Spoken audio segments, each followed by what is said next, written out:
مفتی شعیب اللہ خان صاحب کے بیانات کے لیے مفتی صاحب کے آفیشیل چینل کو سبسکرائب کریں اور زیادہ سے زیادہ شیئر کریں۔ بسم اللہ الرحمن الرحیم، الحمد للہ رب العالمین، والصلاة والسلام علی سید الانبیاء واشرف المرسلین وعلی آلہ وصحبہ اجمعین، اما بعد فاعوذ باللہ من الشیطان الرجیم، بسم اللہ الرحمن الرحیم، الف لام میم ذالک الکتاب لا ریب فیہ ھدی للمتقین۔ کل بھی اسی آیت کریمہ کے متعلق آپ کو یہ بتانے کی کوشش کی تھی کہ قرآن کریم اللہ کی ایسی کتاب ہے جس میں کسی بھی قسم کے شک کی شبہ کی گنجائش نہیں ہے، اور اس کی وجہ دراصل یہ ہے کہ یہ کلام ہے تو اللہ کا کلام ہے، اور اللہ نے جو کچھ کہا وہ اپنے علم کی وجہ سے فرمایا، اور اللہ کا علم کامل ہے، مکمل ہے۔ بندوں کا علم ضعیف بھی ہے اور ناقص بھی ہے۔ اللہ سب کچھ جانتے ہیں، کوئی چیز ایسی نہیں جو اللہ کے علم سے خارج ہو اور باہر۔ اور دوسرا یہ ہے کہ اللہ تبارک و تعالی جو کچھ فرماتے ہیں وہ دراصل ہماری بھلائی کے لیے ہوتا ہے، ہماری ضرورتوں کے تحت میں ہوتا ہے، ہماری نفسیات کا اس کے اندر لحاظ ہوتا ہے۔ اس لیے جو بھی اللہ کے احکام ہوتے ہیں اس کے اندر حکمتیں اور مصلحتیں ہوتی ہیں، اس لیے اللہ کا کلام بالکل پرفیکٹ ہوتا ہے، اس کے اندر کسی بھی اعتبار سے شک کی اور شبہ کی گنجائش نہیں ہوتی۔ اس کے برخلاف انسان کا کلام ہوتا ہے تو انسان خود ناقص ہے، اس کا علم بھی ناقص ہے۔ وہ اگر 10 باتیں جانتا ہے تو 20 نہیں جانتا، 20 جانتا ہے تو 40 نہیں جانتا، 40 جانتا ہے تو 100 نہیں جانتا، 100 جانتا ہے تو 1000 نہیں جانتا، 1000 جانتا ہے تو 1,00,000 نہیں جانتا۔ اس کا علم بہت محدود، اور اللہ کا علم غیر محدود، سب کچھ اللہ جانتے ہیں۔ اور دوسرے یہ کہ انسان جو بھی کہتا ہے، اگر کوئی قانون بناتا ہے، کوئی اصول بناتا ہے، جیسے دنیا کی حکومتیں اصول بناتی ہیں، قانون بناتی ہیں، تو یہ انسانوں کا بنایا ہوا قانون ہے، وہ اپنے دل سے، دماغ سے اور اپنے حالات سے، اپنے جائزے کو لے کر بناتی ہے، اور اس کے اندر تعصبات کا بھی دخل ہوتا ہے۔ ایک پارٹی ایسا قانون بنانا چاہتی ہے جو اس پارٹی کو مفید ہو، دوسری پارٹی آئے گی تو وہ چاہے گی کہ ایسا قانون بنائے جو ہم کو فائدہ دے۔ دیکھیے یہاں پر تعصبات ہوتے ہیں، مفادات پیش نظر ہوتے ہیں، لیکن اللہ کی ہاں تو یہ کچھ نہیں۔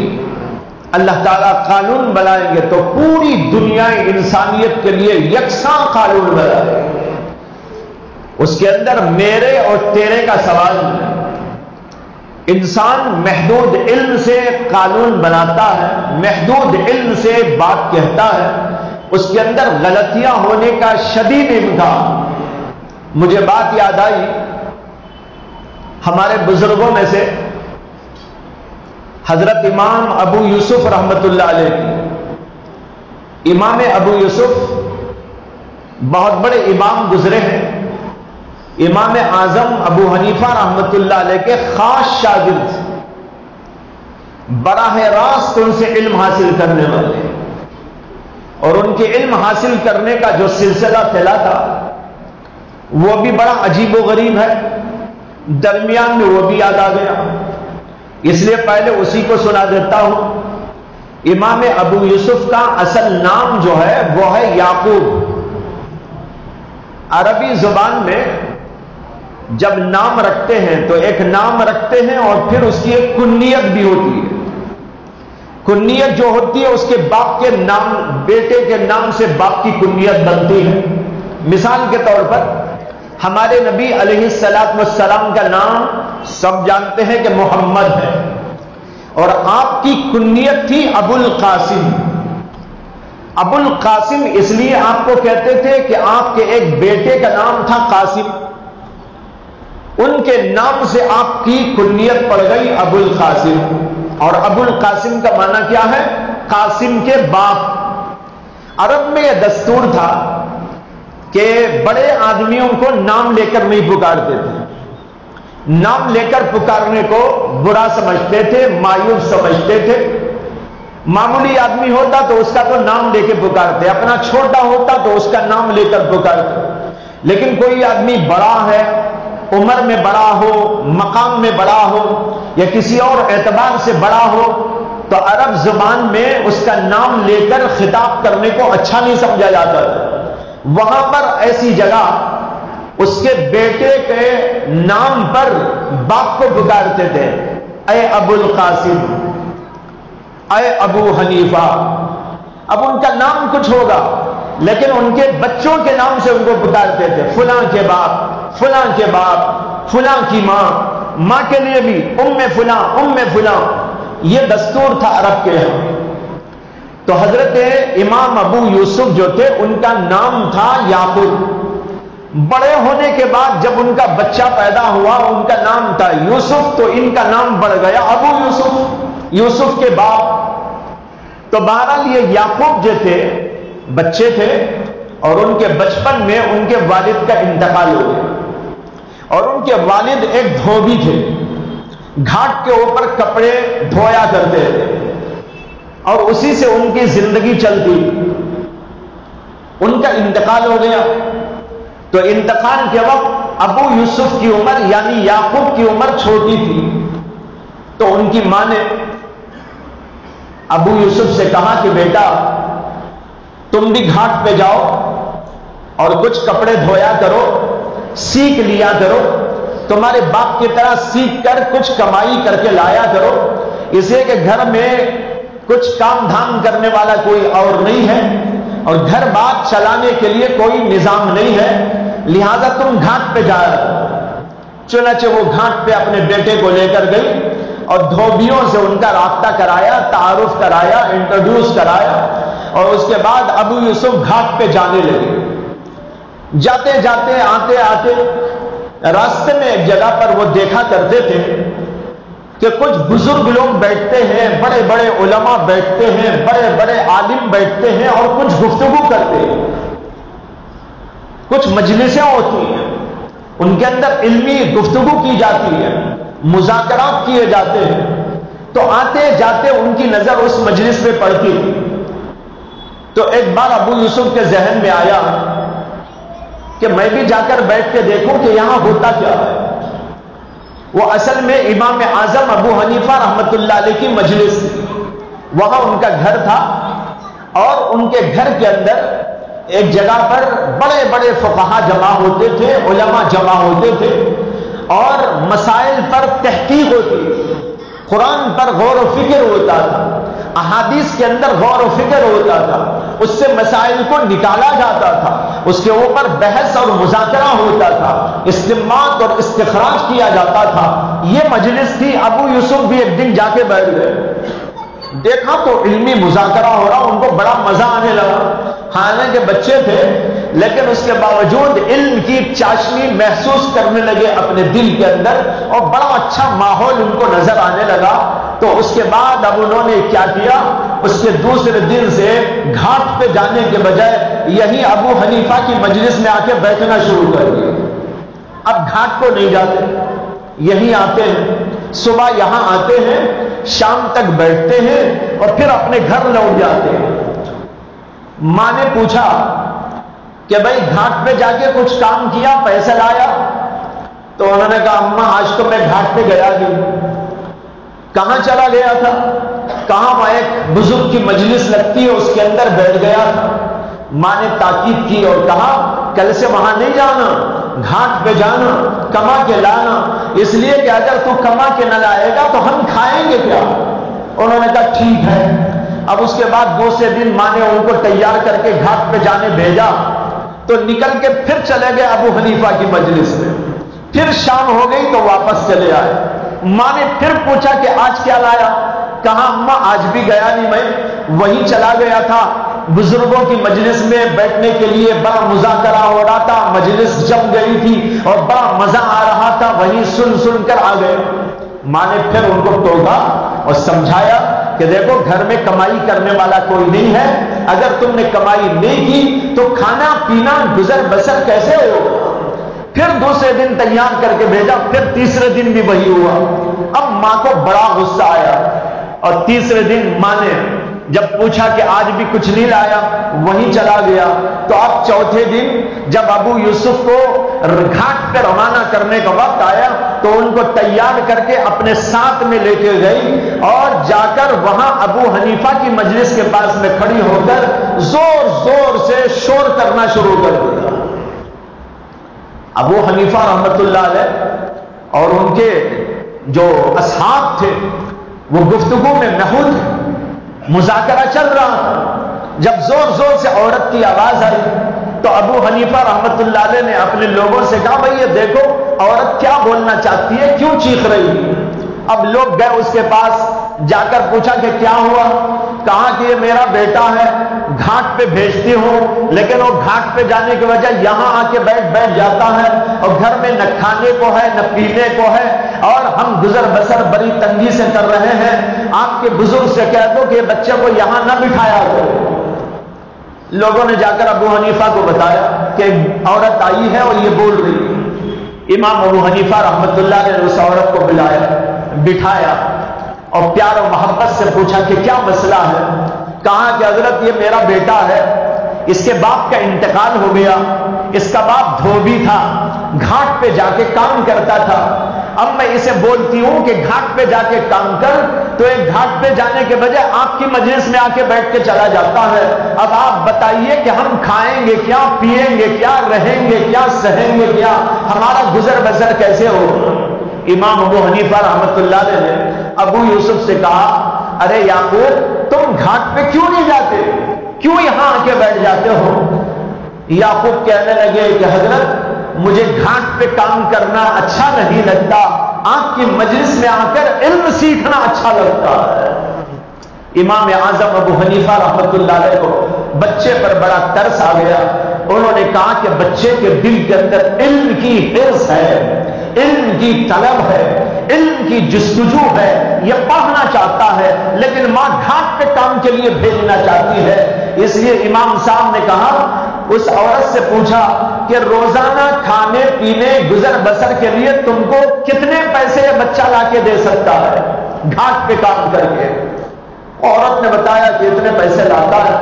امام صاحب نے کہا ایسا کرو کہ یہ بچہ ہمارے حوالے کر دو اور روزانہ اس بچے کو ہم اتنے پیسے اپنی طرف سے دے دیا کریں گے، یہ ہمارے پاس پڑھ لیا کرے گا اور تمہیں کھانے پینے کے لیے گزر بسر کے لیے پیسے بھی لا کے دے دیا کرے گا. کیا تم اس کے لیے راضی ہو؟ وہ عورت کہنے لگی مجھے اور کیا چاہیے کہ میرا بچہ عالم بھی ہو جائے اور میرا گزر بسر بھی ہو جائے. وہ خوش ہو کے چلی گئی. امام صاحب اب روزانہ امام ابو یوسف کو اپنے سامنے بٹھاتے پڑھاتے اور جب شام ہوتی تھی تو ان کو پیسے دے کر بھیجتے کہ یہ اپنی ماں کو دے دینا. اس طرح امام ابو حنیفہ رحمت اللہ علیہ نے اس یعقوب بچے کو پڑھا کر بہت بڑا عالم بنایا، فاضل بنایا. انہی کا ایک قصہ بھی سن لیجئے یہیں پر. جب امام صاحب نے ابو یوسف کو، جس کا نام اس وقت یعقوب تھا، اس بچے کو اپنے سامنے بٹھا کر علم پڑھانا شروع کیا تھا تو پہلے دن ہی ان کو بٹھا کر تاکید، اس طرح پڑھنا چاہیے، اس طرح دل لگانا چاہیے، ادھر ادھر کے جھمیلوں میں پھنسنا نہیں چاہیے، پوری دلچسپی کے ساتھ علم حاصل کرنا چاہیے. اور جب تم بڑے ہو جاؤ گے تو تمہارا بڑا مرتبہ دنیا میں بھی ہوگا اور آخرت کے اندر بھی ہوگا. تم دنیا کے بھی امام بنو گے اور آخرت کے اندر بھی بہت بڑا اللہ تم کو مقام اور مرتبہ عطا کریں گے. اور یہی کہتے کہتے امام ابو حنیفہ کی زبان پہ آ گیا، یعقوب تمہارا اس وقت کیا حال ہوگا جب تم پڑھ لکھ کر عالم فاضل بن جاؤ گے اور بادشاہ کے ساتھ میں بیٹھ کر پستے کا حلوہ کھاؤ گے. کس کا حلوہ؟ پستے کا حلوہ کھایا ہے آپ لوگوں نے؟ نہیں کھایا؟ کبھی کھا کے دیکھ لیجیے، واقعی بڑا مزیدار ہوتا ہے، میں بھی ایک دو دفعہ کھایا ہوں بعض جگہ پر۔ تو بہرحال امام صاحب کی زبان پہ نکلا کہ تمہارا کیا حال ہوگا اس وقت جب تم بادشاہ کے سامنے ساتھ میں بیٹھ کر پستے کا حلوہ کھاؤ۔ بچے کے ذہن میں بات بیٹھ گئی، 8-10 سال کے بچے ہوں گے، 11-12 سال کے بچے ہوں گے، ذہن میں بات بیٹھ گئی، سمجھ میں تو کچھ نہیں آیا۔ بادشاہ کے ساتھ میں بیٹھنا اور اس کے ساتھ میں پستہ اور پستے کا حلوہ، ظاہر بات ہے پستہ دیکھا تھا یا نہیں دیکھا تھا، پستے کا حلوہ تو کوئی کھاتا ہے دنیا میں، عام طور پر تو یہ بنتا نہیں ہے، اور اس زمانے میں تو معلوم نہیں کہ اور بھی زیادہ اس سلسلے میں جو ہے تنگی ہوگی۔ اب ان کے ذہن میں یہ باتیں تو آ نہیں سکتی تھی، لیکن ذہن میں بیٹھ گئی کہ امام ابو حنیفہ نے یہ جملے فرمائے۔ اب ان کی تعلیم شروع ہوئی، پڑھتے گئے، بنتے گئے، حافظ قرآن ہو گئے، عالم دین ہو گئے، محدث زمان ہو گئے، فقیہ و مجتہد ہو گئے، اپنے زمانے کے بہت بڑے بڑے لوگوں میں ان کا شمار ہونے لگا۔ امام ابو حنیفہ رحمت اللہ علیہ کی زندگی کے بعد امام ابو یوسف رحمت اللہ علیہ کو اس زمانے کے بادشاہ ہارون الرشید نے اپنے زمانے کا قاضی القضات بنا دیا۔ قاضی القضات کا ترجمہ کیا ہے؟ چیف جسٹس، یعنی اسلامی مملکت کا سب سے بڑا جج، سب سے بڑا قاضی بنا دیا، قاضی القضات کے عہدے پر۔ امام ابو یوسف اس عہدے کو سنبھالتے جا رہے۔ بادشاہ کبھی کبھی ابو یوسف سے فرماتے، ہارون الرشید کہ قاضی صاحب آج کھانا آپ میرے ساتھ میں میرے دسترخوان پہ کھائے۔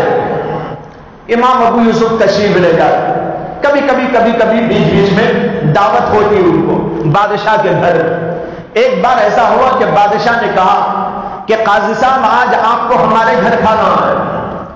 ابو یوسف تشریف لے گئے، کھانا کھایا گیا، بہت سارے قسم کے انواع و اقسام کے کھانے تھے۔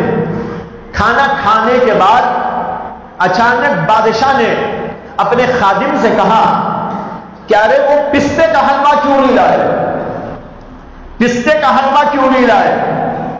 اب ابو یوسف کے ذہن میں فوراً وہ بات آئی کہ ابو حنیفہ نے کہا تھا پستے کا حلوہ بادشاہ کے ساتھ بیٹھ کے کھاؤ گے۔ اب دیکھو وہ شاید نمبر آ گیا ہے کھانے کا۔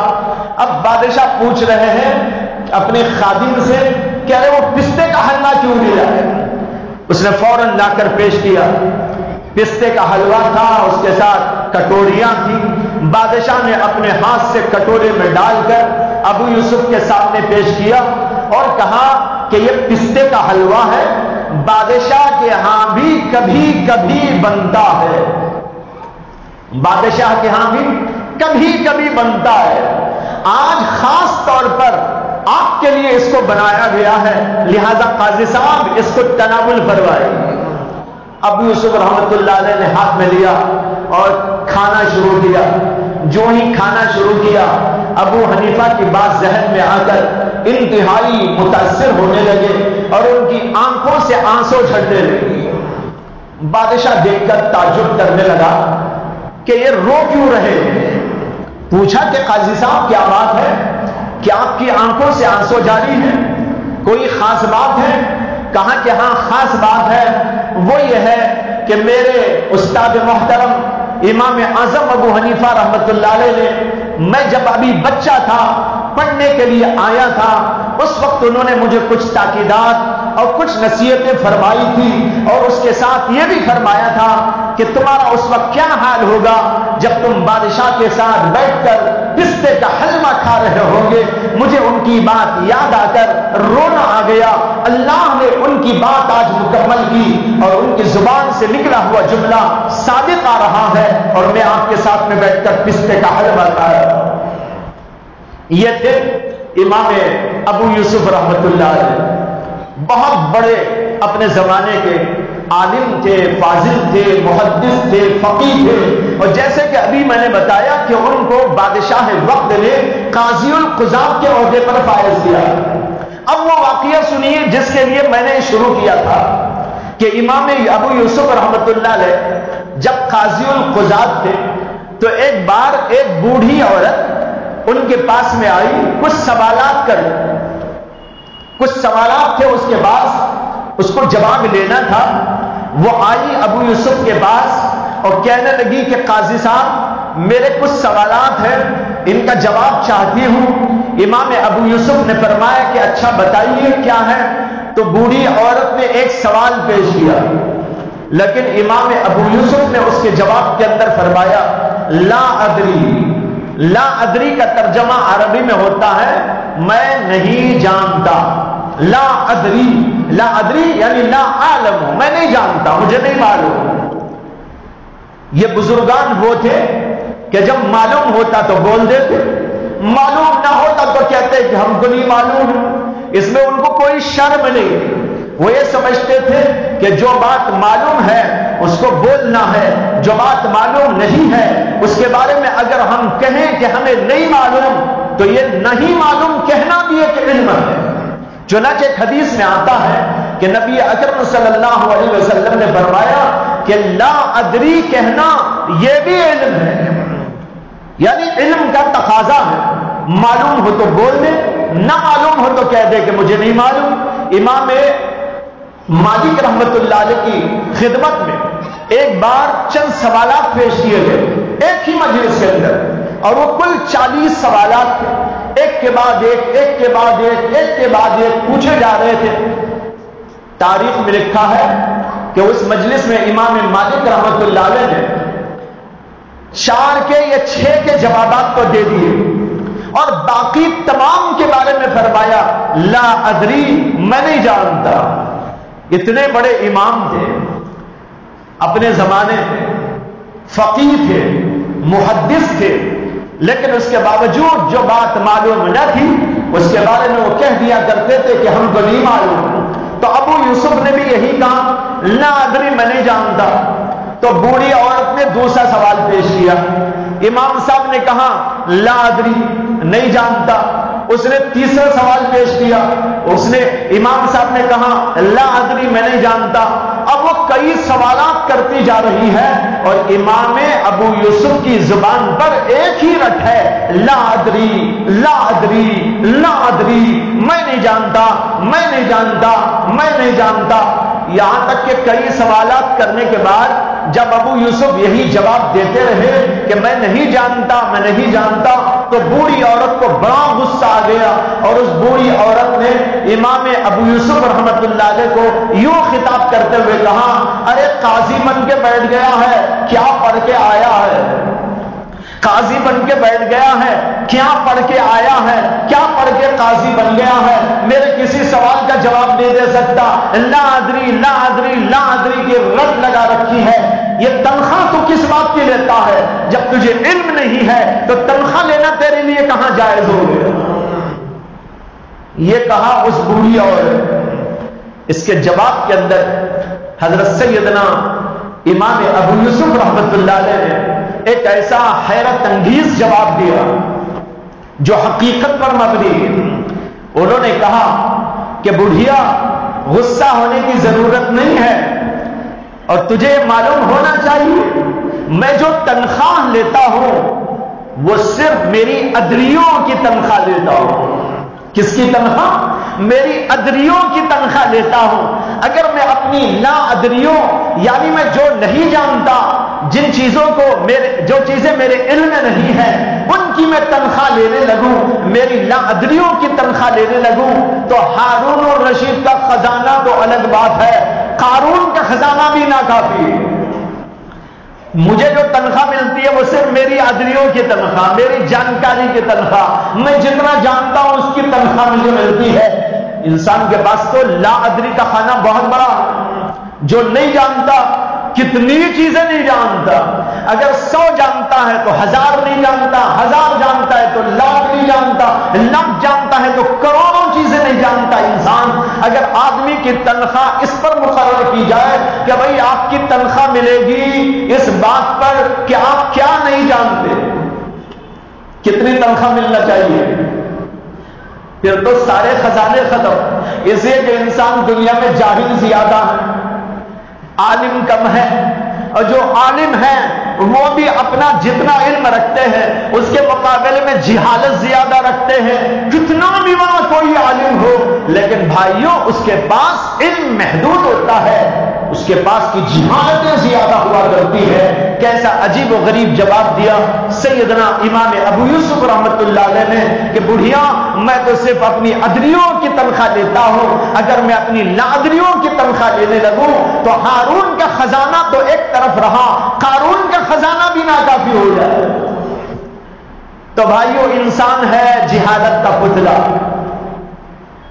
یہاں ٹھوکریں کھا سکتا ہے انسان، غلطی کھا سکتا ہے انسان، سوچنے میں بھی غلطی، بولنے میں بھی غلطی، سمجھنے میں بھی غلطی، ٹھوکروں پر ٹھوکر انسان کھا سکتا ہے، لیکن اللہ کے ہاں یہ ہے کہ اللہ سب کچھ جانتا ہے، وہاں پر دھوکہ لگنے کا کوئی سوال نہیں، غلطی لگنے کا کوئی سوال نہیں، غلط فہمی کا کوئی سوال نہیں، نقص ہونے کا کوئی سوال نہیں، خطا ہونے کا کوئی سوال نہیں۔ اس لیے اللہ کے ہاں سے جو کچھ کہا جاتا ہے وہ بالکل پکی اور ایسی بات ہوتی ہے، ذالک الکتاب لا ریب فیہ، جس کے اندر کسی قسم کے شک و شبہے کی گنجائش نہیں۔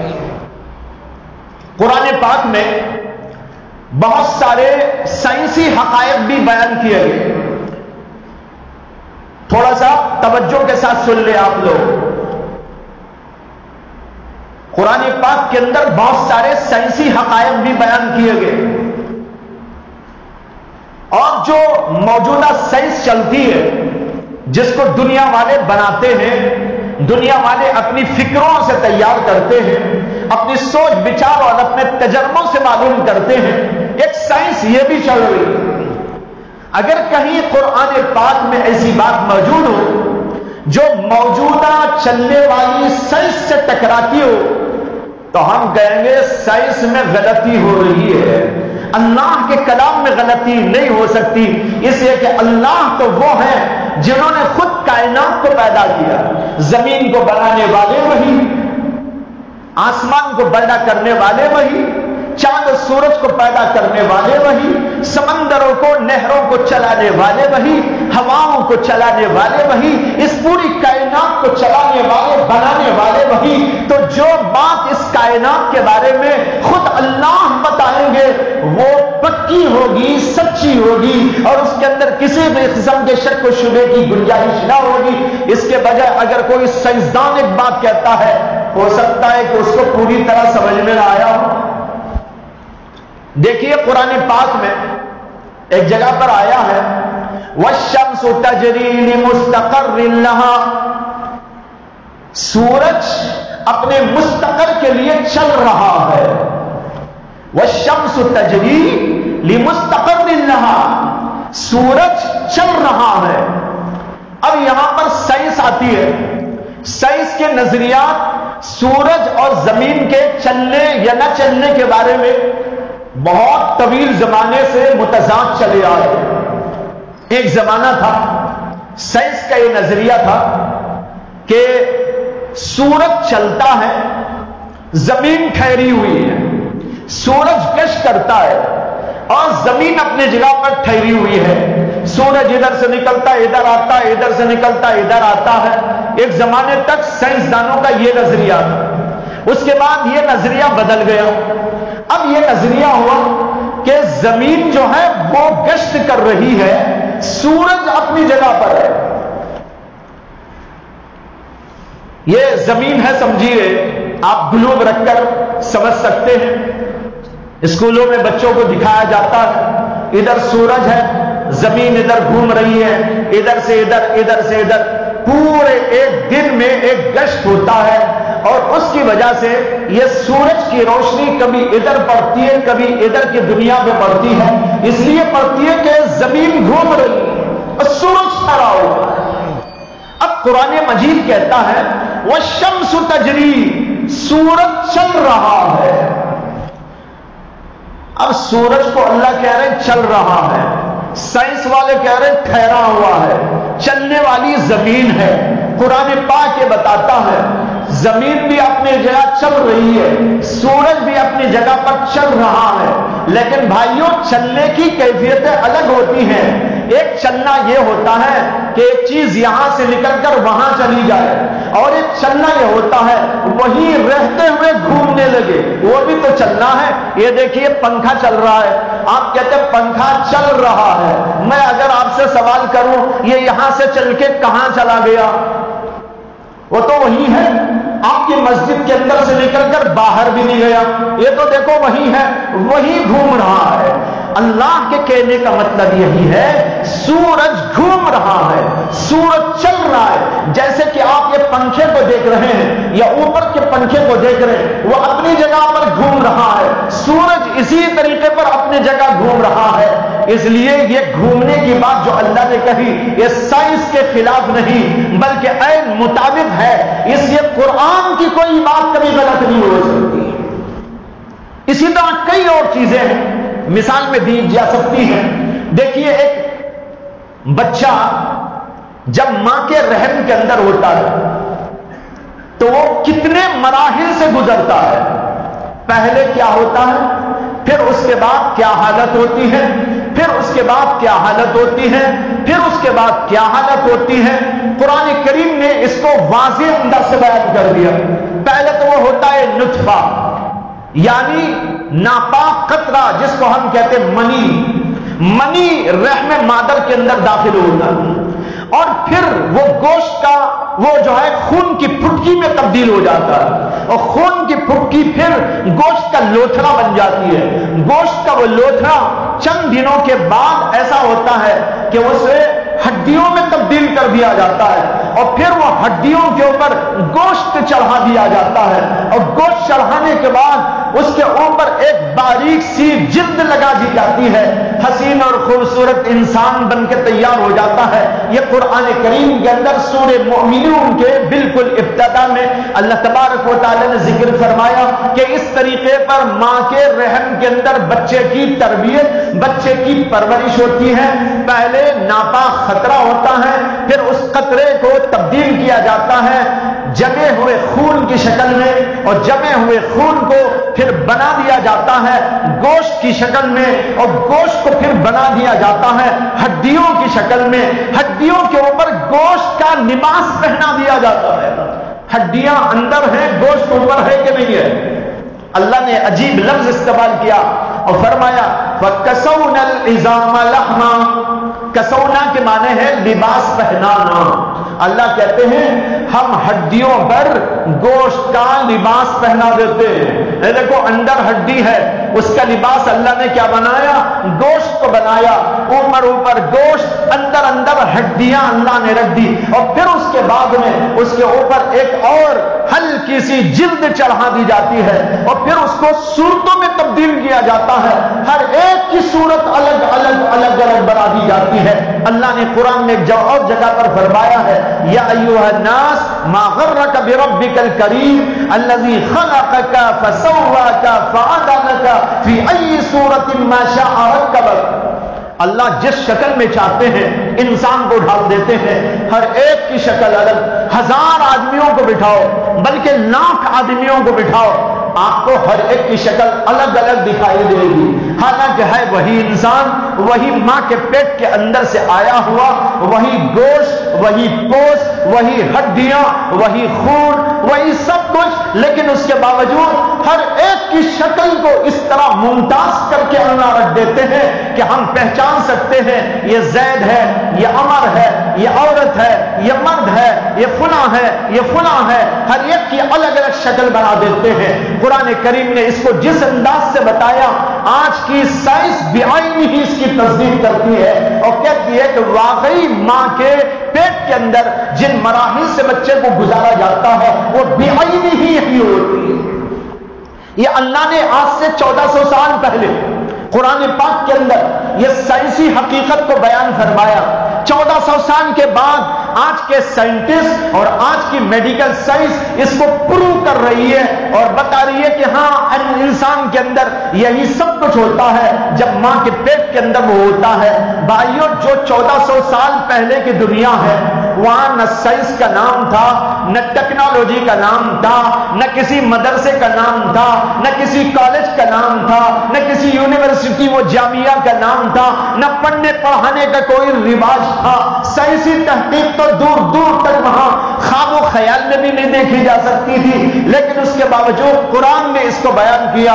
یہ اس بات کی دلیل ہے کہ اللہ کا کلام ہے لا ریب فیہ، جس کے اندر کوئی شک و شبہ نہیں کیا جا سکتا۔ ایک سائنسدان نے چند سال پہلے 1986 میں ایک سفر کے دوران ایک عجیب و غریب ماجرا دیکھا تھا۔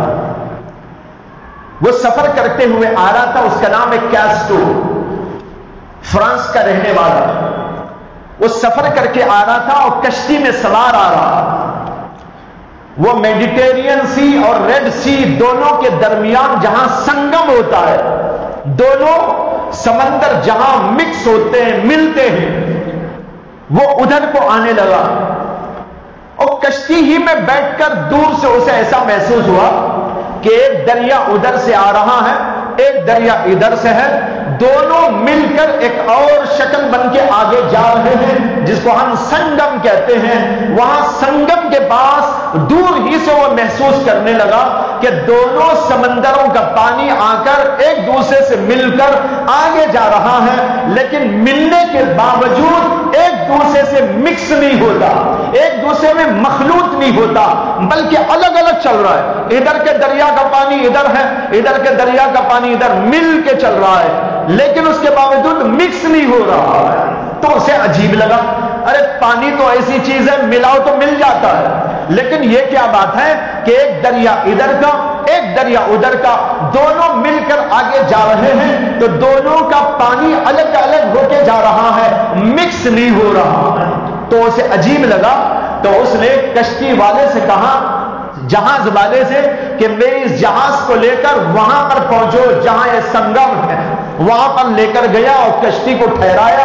اس کے بعد وہاں ہاتھ ڈال ڈال کر دیکھنے لگا کہ بیچ میں کوئی آڑ ہے، دیکھا تو کوئی آڑ نہیں، اچھی طرح پانی ادھر کا ادھر ہو رہا ہے، ہاتھ گھوم رہا ہے، لیکن پھر جب ہاتھ ٹھہرا کر یوں ہی دیکھتا ہے تو پھر محسوس کرتا ہے کہ ادھر کا پانی الگ ادھر کا پانی الگ، دونوں پانی الگ الگ ایسے بہتے جا رہے ہیں۔ اور پھر اس کے دل میں آیا کہ دونوں کو ذرا چکھ کے دیکھو، تو ادھر کا پانی بھی چکھ کے دیکھا، ایک طرف کا پانی میٹھا تھا، دوسرے دریا کا جو پانی تھا وہ کڑوا اور کسیلا تھا۔ دونوں کو دیکھ رہا ہے، ادھر کا پانی میٹھا اور ادھر کا پانی کڑوا اور کسالا، لیکن جب چلتے ہیں تو دونوں مکس نہیں ہوتے، میٹھا میٹھا ہی رہتا ہے اور کھارا اور کڑوا وہ کھارا وہ کڑوا ہی رہتا ہے، دونوں کے درمیان میں خلط ملط نہیں ہوتا۔ اس نے وہیں سے اس کی تصویریں اٹھائی، تصویریں لینے کے بعد وہاں سے واپس گیا اپنے علاقے میں فرانس میں۔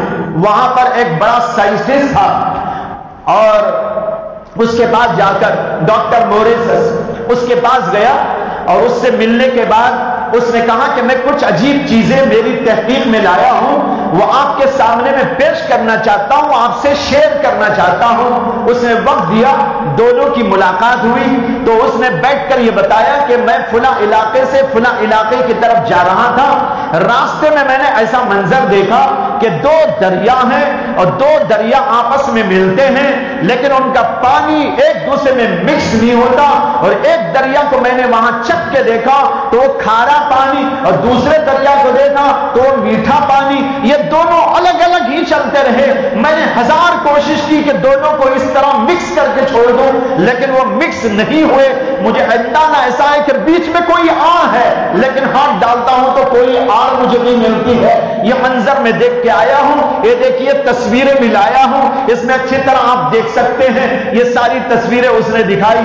یہ سب کچھ سننے کے بعد وہ سائنٹسٹ ڈاکٹر موریسس، جس نے کتاب بھی لکھی ہے جو عام طور پر بہت مشہور ہے، معروف ہے، اس کا نام ہے the Bible Quran and science, اس کی لکھی ہوئی کتاب ہے۔ وہ اس کو سننے کے بعد اس نے کہا کہ آپ بیٹھیے، ابھی میں آتا ہوں۔ وہ اندر گیا اپنی لائبریری میں اور وہاں جا کر ایک کتاب اٹھا کے لایا اور بیچ میں سے ایک جگہ کھول کر رکھا، کھول کر اس کے سامنے کہا کہ یہ پڑھو کیا ہے۔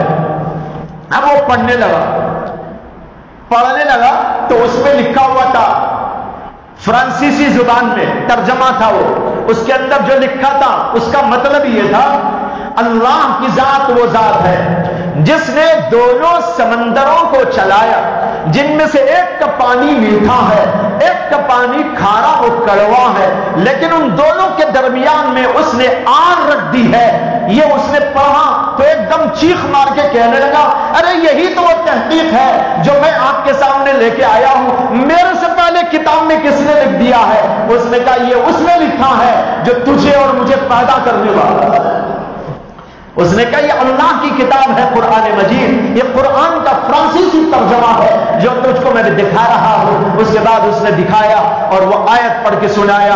اللہ کی وہ آیت یہ ہے، اللہ تعالیٰ کہتے ہیں هو الذی مرج البحرین ھذا عذب فرات وھذا ملح اجاج وجعل بینہما برزخا وحجرا محجورا۔ اللہ کی ذات وہ ذات ہے جس نے دو سمندروں کو چلایا، ان میں سے ایک میٹھا اور ایک کھارا، اور ان دونوں کے درمیان میں ہم نے آگ رکھ دی ہے جس سے وہ ایک دوسرے سے مل نہیں سکتے۔ 1400 سال پہلے یہ تحقیق تھی، اب جا کر لوگوں کو پتا چلا کہ اس کا یہ مطلب ہے، معنی ہے۔ تو بھائیوں بزرگوں یہ عرض کر رہا ہوں، اب پہلے زمانے کے لوگوں کو یہ آیت سمجھ میں نہ آئے تو قصور اپنی عقلوں کا ہے یا قرآن مجید کا ہے۔ قرآن مجید میں جو کچھ بیان کیا گیا وہ بالکل سچ ہے، وہ بالکل حق ہے، لا ریب فیہ، اس کے اندر کسی بھی قسم کے شک و شبہے کی گنجائش نہیں ہے۔ وآخر دعوانا ان الحمدللہ رب العالمین۔ اللهم صل على سيدنا مولانا محمد وعلى آل سيدنا مولانا محمد وبارك وسلم۔